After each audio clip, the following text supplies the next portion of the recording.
colored everything, and the Power Rangers versus Ninja Turtles debate could totally end friendships. You had Boy Meets World teaching us life lessons, Fresh Prince giving us dance moves, and Pogs for some reason. Planet! So you might think Captain Planet was just another wacky cartoon from the 90s, cooked up by some animation studio trying to cash in on the tree-hugging trends. But nope, it came from the mind of Ted Turner. Yeah, that Ted Turner, the media mogul, founder of CNN, owner of the Atlanta Braves, a billionaire who basically looked at the planet and went, you know what the world really needs? A green mullet-wearing superhero made of wind, water, and guilt. And honestly, he wasn't wrong.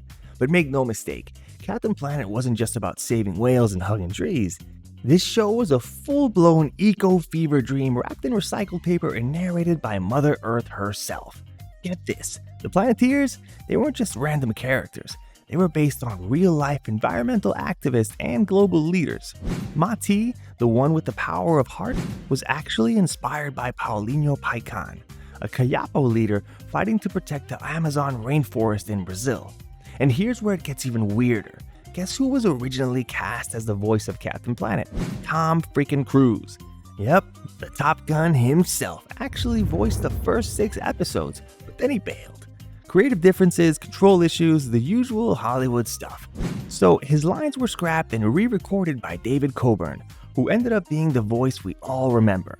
Co-creator Barbara Pyle wanted this show to hit differently, not just for kids, but for the grown-ups watching with them. The goal? Inspire actual environmental awareness while slipping in explosions, glowing rings, and villains with names like Hoggish Greedley. Because nothing really says save the planet like a guy who literally eats ecosystems for breakfast. So let's talk about the real drama no one ever mentions. Captain Planet was basically Degrassi Eco Edition with magical rings and a global warming subplot. Think about it. You've got 5 hormonal teens from across the world living unsupervised in an undisclosed jungle base, constantly getting wet, dirty, and emotionally entangled. Like, you're telling me there wasn't any romantic tension simmering under those Power Ranger colored jumpsuits? Please. Wheeler, the fiery American redhead with a big I skip class but make it charming energy, was constantly flirting with Linka, the ice queen from the Soviet bloc, who pretended not to care but would blush so hard it practically deforested the Amazon. I must get back into that lab. I'll go with you. We'll both give Sludge his micro doohickey the once-over. You were probably too shy to ask me. Meanwhile, G and Kwame were always off on these intense little side quests, whispering, bonding, locking eyes, and then coming back all serious like something definitely happened off screen. And then there's Mati, sweet emotional Mati, whose power was literally heart. But let's be honest, that ability to feel people's deepest emotions and influence them, that's just one misunderstood moment away from a full-blown psychic HR violation. Plus, let's not ignore the fact that they were always in distress. Natural disasters, oil spills, poachers, and they could only summon Captain Planet together by combining their rings in this overly dramatic group chant. It was environmental teamwork with a side of teen soap opera tension, jungle humidity, and one very shiny green-haired man who shows up just in time to fix the mess. Then he just pieces out like a glittery ghost. You really think kids picked up on all that? Probably not. But now you're older, you'll never unsee it. Captain Planet didn't just flirt with serious topics. This show went there, and I mean way there. We're talking about a kid's cartoon that aired in the middle of weekday afternoons, dealing with stuff like drug addiction, nuclear war, gang violence, and even with the HIV/AIDS crisis, all before you even finished your Lunchables. One episode straight up had a character overdose on camera. Another showed villains graphically dumping oil on baby seals. Not implied, not off screen, they showed it. And perhaps the most groundbreaking of all, there was an episode where a young boy with HIV, voiced by none other than Neil Patrick Harris, is ostracized by an entire town due to fear and misinformation. The kicker? His mom was voiced by Elizabeth frickin' Taylor, a real-life AIDS awareness activist. The villains in that episode brainwashed the townspeople into thinking you could catch AIDS through casual contact, and it was up to the Planeteers to literally educate an entire population while saving this kid from hate and ignorance. This was the first time a US animated children's show ever tackled the AIDS epidemic head-on. And while most shows were trying to teach you not to run with scissors, Captain Planet was throwing you into a social commentary, moral dilemmas, and global trauma with a mullet and a smile. Every time the stakes got wild, Captain Planet would swoop in with his glowing green fist and say, "The power is yours!" And meanwhile, we're sitting on the living room floor emotionally shattered at age 7. That's why it's so important to burn less of those fuels that pollute the atmosphere and make Earth hotter. Can people stop this? We must. The power is yours. This wasn't just a cartoon, it was a full-blown invention wrapped in animation. Did you realize how deep some of these messages were as a kid, or did you not even notice? Let me know in the comments. You probably never realized just how loaded this show really was. Captain Planet and the Planeteers didn't just have a message, it had an A-list cast that would make most movies jealous.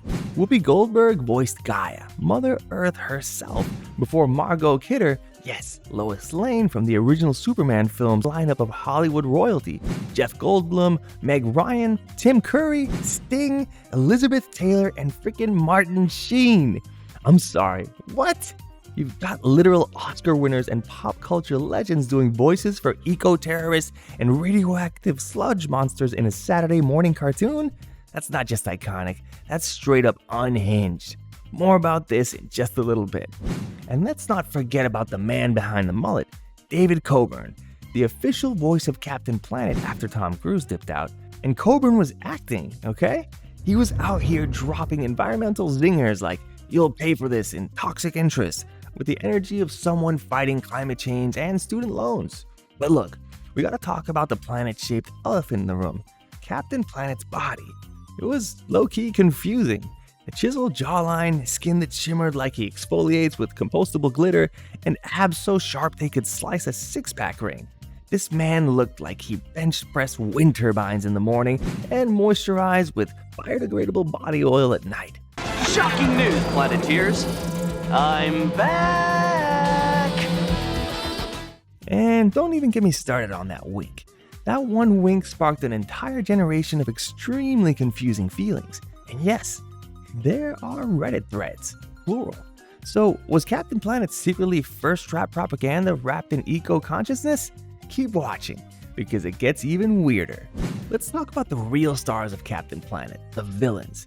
These weren't your average cartoon baddies twirling mustaches and monologuing from layers. No, these characters were walking, talking red flags for every environmental disaster known to man. And they were wildly over the top in the best and weirdest way. First up, Dr. Blight. Easily the most disturbing and seductive eco-villain on the show. Half of her face was straight up melted from some unexplained science accident, but instead of hiding it, she rocked it. Like a toxic Two-Face with a PhD. She was cold, calculated, and dripping with this eerie sensuality. But here's the twist. She was voiced by Meg Ryan in the very first season. Yes, that Meg Ryan. America's sweetheart from When Harry Met Sally. Before she passed the baton to Mary Kay Bergman, who leaned hard into the seductive menace. Dr. Blight didn't just want to conquer the planet.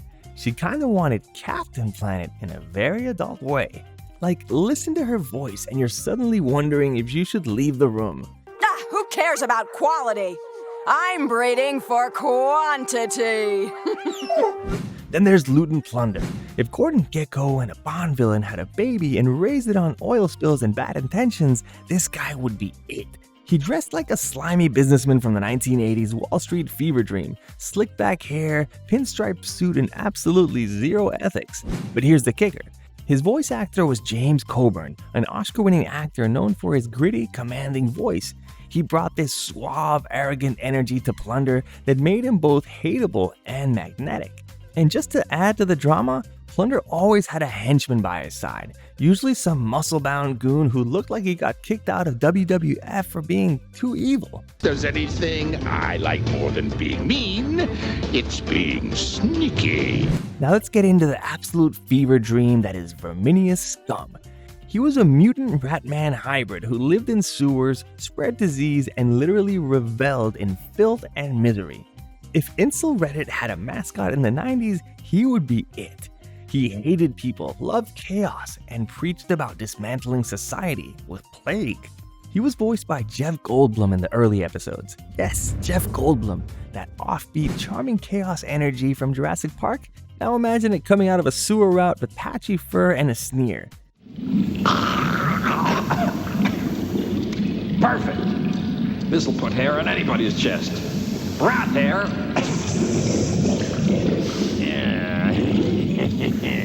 Later, the role was taken over by Roger Bumpus, who, fun fact, is also the voice of Squidward from SpongeBob SquarePants. So yeah, let that mental image haunt you. And then we've got Duke Nukem, not the video game guy. This one was a glowing nuclear mutant with spiky hair and a voice like a chain-smoking rock star. His whole deal was radiation, toxic waste, and looking like he just came from a 1980s hair metal concert. Voiced by Dean Stockwell, a Golden Globe winner and Emmy-nominated actor who somehow made glowing nuclear creep sound sultry. I'm not kidding. Some of his lines felt like he was trying to seduce the ozone layer.